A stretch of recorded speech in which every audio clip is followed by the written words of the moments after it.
All right, so just something to think about when we're working with dogs.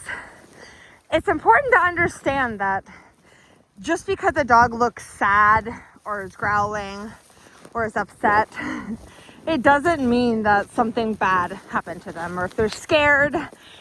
I just wanted to address this because, you know, this is hard for people, and we kind of just want to get all sympathetic and make assumptions that it's always bad things that causes dogs to act like this, and that's not true.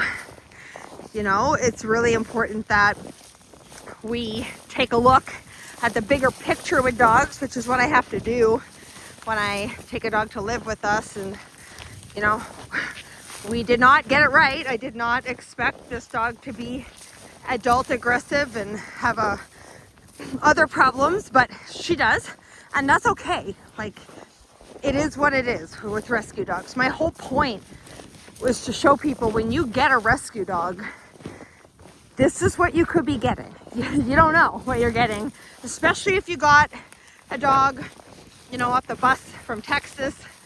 That's super common. I see it all the time. Not saying it's wrong. You know, I'm not wrong for taking in a dog like this either. You're in my way there, Chickie.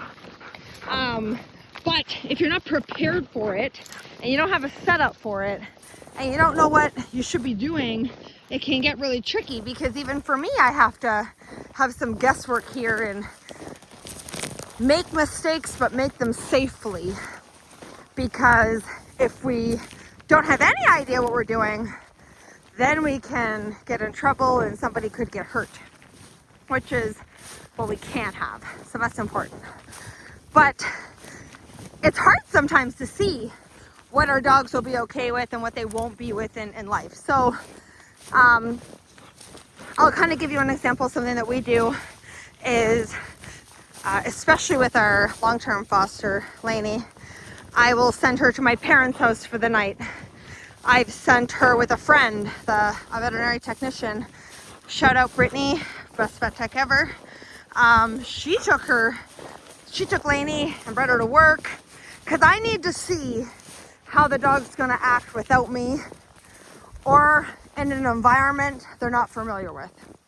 Because if they can't do that, they fall apart, which is what happened here. It doesn't mean it's abuse. It doesn't mean that anything bad happened at all. It can just mean that the lack of change, the lack of exposure, the lack of socialization can send a dog into a really wild state that they're not prepared for. And that's super hard on them. So I always try to avoid this with my own dogs, with my rescue dogs.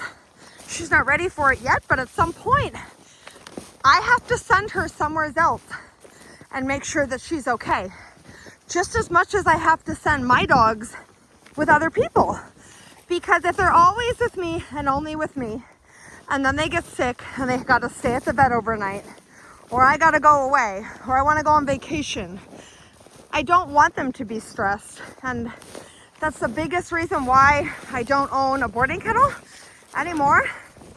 Super lucrative business, but it was so hard because sometimes we'd have 5 dogs, all like this dog, all acting the same, all growling at us, diarrhea from stress.